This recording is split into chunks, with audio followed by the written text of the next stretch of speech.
શરૂઆત કરે છે ભરત મુનિ કે ચક્ષુ પ્રીતિ અને સર્ગ એટલે શું?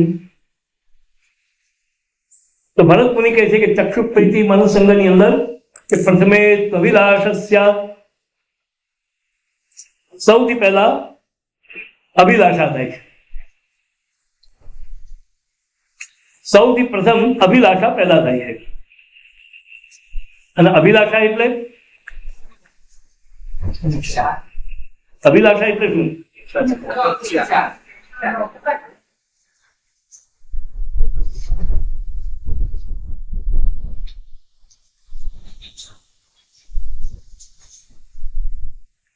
અભિલાષા એટલે પ્રિય પ્રાપ્તિ માટેનો પ્રથમ માનસિક ઉદ્યોગ. પોતાની જે પ્રિય વસ્તુ છે, પહેલા તે વસ્તુ પ્રિય લાગવી જોઈએ, અને જે પ્રિય છે એને મેળવવા માટેનો પહેલો માનસિક ઉદ્યોગ એ અભિલાષા. સૌથી પહેલા ઈચ્છા. તમને એક વાત કહું કે તમે ઈચ્છા કર્યા વગર ઉભા થાઓ, કોઈ પણ મને બતાવી આપ, તમે ઈચ્છા કરો નહીં અને ઉભા થાઓ, બોલો કઈ થઈ શકો છો? ઈચ્છા કર્યા વગર ઉભા થાઓ, ઈચ્છા કર્યા વગર હાથ હલાવો, ઈચ્છા કર્યા વગર જમો, ઈચ્છા કર્યા વગર સુઈ જાઓ અને ઈચ્છા કર્યા વગર ઉભો, બોલો કરી શકો? તો કોઈ પણ વસ્તુનો આરંભ, પહેલો વિષય એ હંમેશા ઈચ્છા છે.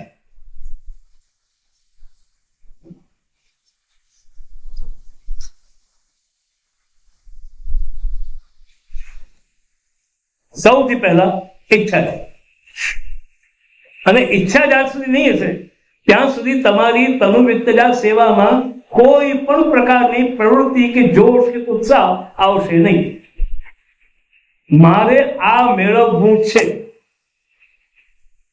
એનો જ્યારે તમારા મનમાં જ્યારે ઈચ્છા જાગૃત થાય છે કે મારે કૃષ્ણને કોઈ પણ રીતે મેળવવા જ છે. ઠાકોરજીને ઘરે ક્યારે પધારવા? બોલો.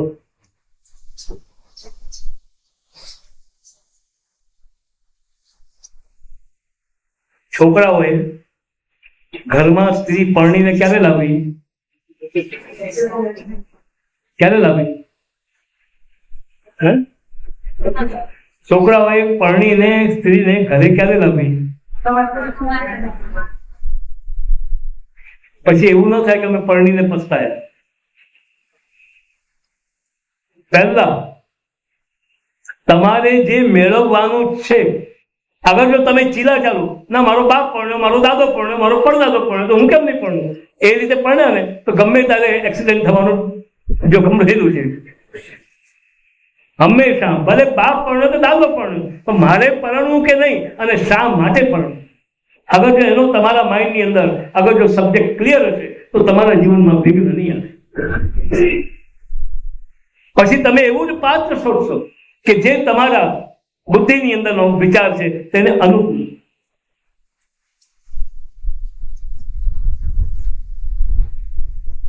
એટલે સૌથી પહેલા તનુવિત્તજા સેવા ઠાકોરજીને પધરાવતા પહેલા કૃષ્ણને પામવાની, કૃષ્ણનો આનંદ માણવાની એક ઈચ્છા દરેક રીતે, ચારે અભિલાષા એટલે ચારે બાજુથી બીજી બધી ઈચ્છાઓ સમેટાઈ અને જ્યારે કૃષ્ણને પામવાની ઈચ્છા જ્યારે તમારા હૃદયમાં જાગૃત થાય ત્યારે ઠાકોરજીને ઘરે પધરાવવા. ત્યાં સુધી બીજી રીતે કામ કરી રહ્યા.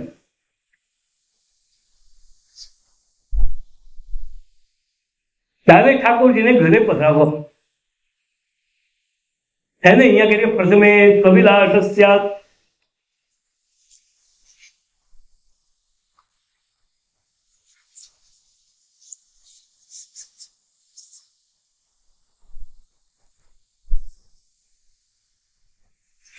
પછી બીજા નંબરે કે છે એ જ અભિલાષા ઈચ્છા જ્યારે અને એ ઈચ્છા પેદા શેનાથી થાય?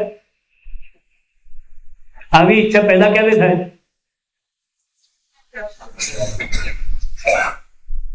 સ્વરૂપે જ્ઞાતે શ્રવણમ ભવતી, એવા પ્રકારનું તમે ત્યાં સુધી શ્રવણ કરો. માટે જ મહાપ્રભુએ કહ્યું ને કે વ્યાવૃત્તોપી હરવ ચિત્તમ શ્રવણા દૌયતે.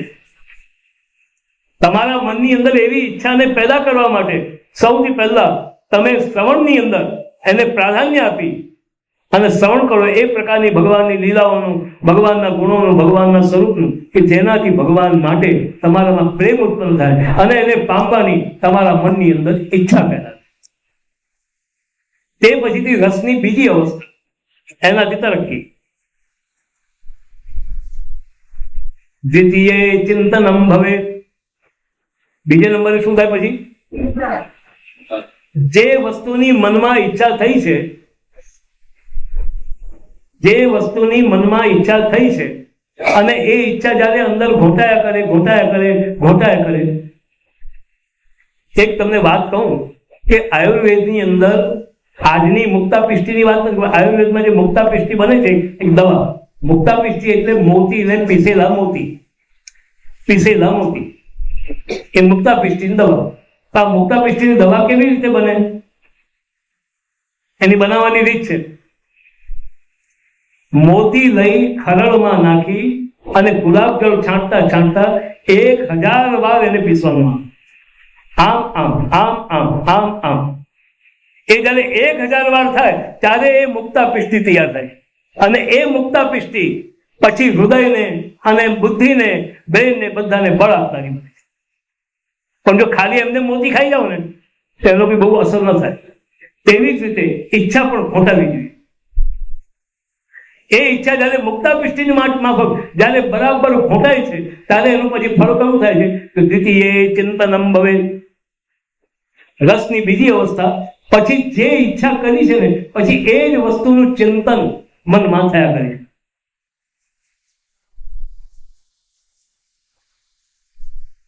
અને સ્મરણનો સંસ્કૃત ભાષાની અંદર અર્થ થાય છે સપ્રયત્ન ચિત્ત વ્યાપાર શ્રવણ સ્મરણમ.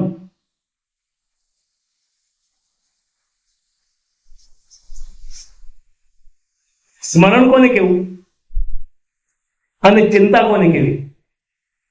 બોલો, આ બેમાં શું ડિફરન્સ? ચિંતા પણ બુદ્ધિમાં થાય છે, સ્મરણ પણ બુદ્ધિમાં થાય છે. પણ સ્મરણ અને ચિંતામાં ફરક કેટલો? અપ્રયત્ન ચિત્ત વ્યાપાર અને સપ્રયત્ન ચિત્ત વ્યાપાર. ચિંતાને માટે હવે ચાલો આપણે ચિંતા કરીએ એમ કઈ ચિંતા કરાય? હવે આપણે ચાલો ચિંતા કરીએ. પણ જયારે સ્મરણમાં અથેદમ ચિંત્યતે, ચલો હવે આપણે આનું સ્મરણ કરીએ. તો સપ્રયત્ન ચિત્ત વ્યાપાર ચિંતનમ દ્વિતીય ચિંતનમ. તારે એ ઈચ્છા જ પછી તમને હવે આને મેળવવા માટે હું આમ કરું, હું આમ કરું, હું આ કરું, હું પાઠ કરું, હું જાત્રા કરું, હું સેવા કરું, હું સામગ્રી કરું, શું કરું? એને કઈ રીતે રાજી કરવા, એને ખુશ કેમ કરવા? એટલે એ જ જગ્યાએ તમે જે હવે શબ્દ બોલે તત્ સુખ સુખિત્વની ભાવના. આજ આપણા સંપ્રદાયમાં જે પદ્ધતિ આવી ને, ભગવાનના સુખનો વિચાર, બસ એ જ વિચાર કરો કે ઠાકોરજીને કેવી રીતે સુખ થશે. આજને દિવસે આપણે ઠાકોરજીના સુખનો વિચાર તો કરીએ છીએ, પણ વધારે સુખનો વિચાર આપણે આપણો કરીએ. અને એટલા જ માટે મેં કહ્યું હતું કે આપણે જે ધોળ પદમાં ગાઈએ છીએ, યમુનાજીના પદની અંદર કયું ગાઈએ છીએ? ધન શ્રી યમુના કૃપા કરી શ્રી ગોકુલ બ્રજ બ્રજ નીરજમાં અમને તીર કરીને કોને સુખ આપજો? તમને કોને સુખ આપજો? કૃપા કરીને યમુનાજી સુખ આપે તો કોને સુખ આપે? તમે કોના સુખની ભાવના કરી? તત કે મત સુખની ભાવના? આ બધું સુખ મને આપો, તમે મને દર્શન આપીને મને સુખ આપો. એટલા જ માટે તો ઘણી વખત હું અહીંયાથી જાઉં, અમારે ઘરે મને જીજી પૂછ્યું કે ક્યાં જાય છે, તો હું મારા ઠાકોરજીને દર્શન આપવા જાઉં છું. ઠાકોરજીને જોવાની તો મારી પાસે આંખો જ નથી કે એના હું દર્શન કરું, પણ હા ઠાકોરજી મને જોઈ શકે છે તો હું જઈને મારો ચહેરો, આજનો મારો વેશ આવો છે, આજનો મારો ચહેરો આવો છે. તારે તત્ સુખ સુખિત્વની જે ભાવના, ભલે આજને દિવસે તમારામાં પ્રેમ હોય કે નહીં હોય, પણ પ્રેમવત આચરણ કરો. જેવી રીતે નવી પરણેલી સ્ત્રી સાસરે જઈને એકદમ કે પહેલે જ દિવસે એના વરને માટે કે પ્લેટોનિક લવ નથી થઈ જતો, તેમ છતાં પણ ના ના મારા સમ તમે ચા તો પીઓ, મેં જ બનાવી છે, આમ મેં કર્યું, તમને ભાવે એવી બનાવી, તમને આમ ફાવે એવું કર્યું. પ્રેમવત આચરણ કરે તો પ્રેમવત આચરણ કરતા કરતા એક દિવસે પ્રેમ થઈ જાય. અમે લોકો પૂના ગયેલા, બહુ નાના હતા ને અમારા બંને જીજીઓ પણ મારી સાથે હતા, અને એની અંદર એમની એક બહેનપણી એક દિવસે મોડી આવી. જીજીએ પૂછ્યું કેમ તો આજે બહુ મોડી હતી? હું સિનેમા જોવા ગઈ હતી. સાધનપુર સિનેમાની શું સ્ટોરી હતી? એને બહુ શોર્ટમાં સ્ટોરી કરી હતી. ઓલીને ઓલા સાથે ઓલું થયું. ઓલીને તો પ્રેમવત આચરણ, તત્ સુખ સુખિત્વની ભાવના. એટલે તમે જે તમારી તનુમિત્રા સેવામાં ભગવાનના સુખનો જે વિચાર, જે પ્રેમમાં કરાય તે વગર પ્રેમે પણ તમે જયારે કરો છો તે કરતા કરતા કરતા તત પ્રેમ, તેમ કરતા કરતા તમને ભગવાનના પ્રેમ થઈ જાય છે. અને એની અંદર ચિંતન આવે કે આખો દિવસ પછી એનું જ ચિંતન કરો. ઠાકોરજીના ગમશે કે નહીં, આ ભાવશે કે નહીં, ઠાકોરજીના આરોગ્યમાં અનુકૂળ પડશે કે નહીં, આમ થશે કે નહીં, આખો દિવસ ચિંતન શરૂ કરો, બસ આનું જ કહો. કાચમાં પણ મોડું જુઓ તો એટલું યાદ રાખજો, મારો આ ટાઈપનો ફેસ ઠાકોરજીને ગમશે કે આ ટાઈપનો ગમશે? હું કાગળ આમ આજુ તો ગમશે કે આમ આજુ તો ગમશે? ઠાકોરજીને કેવું ગમશે? ઠાકોરજીને ગમે તેવું કાગળ આંચવા તમે આઈનામાં તમારું મોડું જુઓ, પણ હું કેવી લાગુ છું એ હું પણાથી અગર જો તમે કાચમાં મોડું જોયું તો તમે સેવા માર્ગમાંથી ગયા.